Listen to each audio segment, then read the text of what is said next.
kur luan Shqipëria kundër Serbisë, a është vetëm një ndeshje futbolli apo diçka më shumë?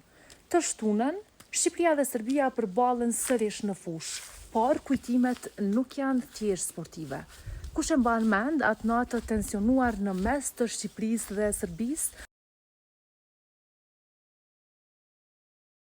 Në vitin 2014, në Beograd, një dron me flamurin e Shqipërisë së Madhe ndaloi lojën dhe nisi një stuhi politike që tronditi Ballkanin.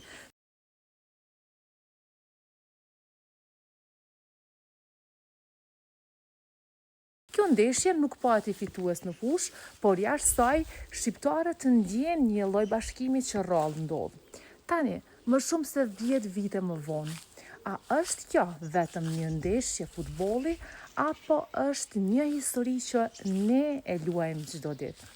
Forca Shqipe!